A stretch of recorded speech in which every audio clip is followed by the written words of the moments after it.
بسم اللہ الرحمن الرحیم۔ عامر کہتے ہیں کہ ایک مرتبہ حضرت ابو سعید خدری رضی اللہ تعالی عنہ اور مروان بن حکم ایک جگہ بیٹھے تھے کہ سامنے سے جنازے کا گزر ہوا۔ حضرت ابو سعید خدری رضی اللہ تعالی عنہ جنازے کو دیکھ کر کھڑے ہوئے۔ مروان نے کہا کہ بیٹھ جائیے، تو ابو سعید خدری رضی اللہ تعالی عنہ نے فرمایا کہ حضور صلی اللہ علیہ وسلم کے سامنے سے جنازہ گزرا تھا تو آپ صلی اللہ علیہ وسلم کھڑے ہو گئے تھے۔ اس پر مروان کو بھی پھر کھڑا ہونا پڑا۔ یہ مسند احمد کی روایت ہے۔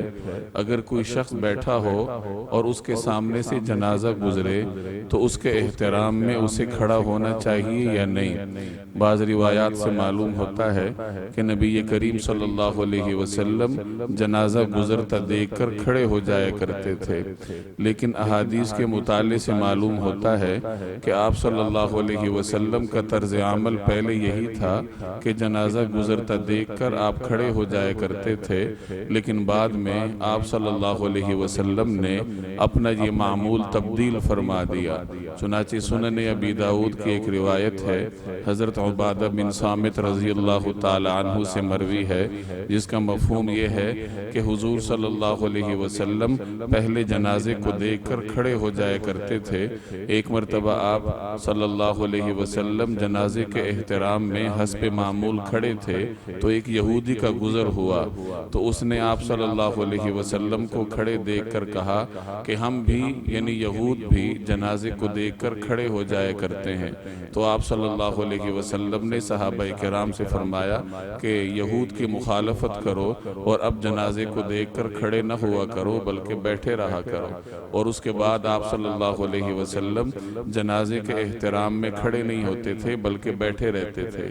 اب یہ دو قسم کے مختلف روایات ہیں کہ آپ صلی اللہ علیہ وسلم پہلے جنازے کے احترام میں کھڑے ہوتے تھے، اور دوسری روایات سے معلوم ہوتا ہے کہ بعد میں آپ نے اپنا یہ معمول چھوڑ دیا۔ تو اتنی بات واضح رہے کہ میت کا احترام سب پر لازم ہے، بالخصوص جنازے کا احترام مزید شدت کے ساتھ کرنا چاہیے۔ البتہ احترام کی کیفیت کیا ہونی چاہیے تو یہ روایات سن کر ہر شخص اپنے لیے لائحہ عمل منتخب کر سکتا ہے۔ بہتر یہ ہے کہ نبی کریم صلی اللہ علیہ وسلم کے معمول کی اتباع کی جائے اور کھڑے نہ ہوا جائے بلکہ استغفار پڑھنے کا معمول بنا لیا جائے، یا جنازہ دیکھ کر اس کے لیے دعا کی جائے۔ سب سے بہتر تو یہ ہے کہ جنازہ گزرتا دیکھ کر آپ بھی اس میں شامل ہو جائیں اور میت کی تدفین میں شامل ہو جائیں تاکہ تدفین کا بھی ثواب مل جائے۔ اللہ تبارک و تعالی عمل کرنے کی توفیق عطا فرمائے۔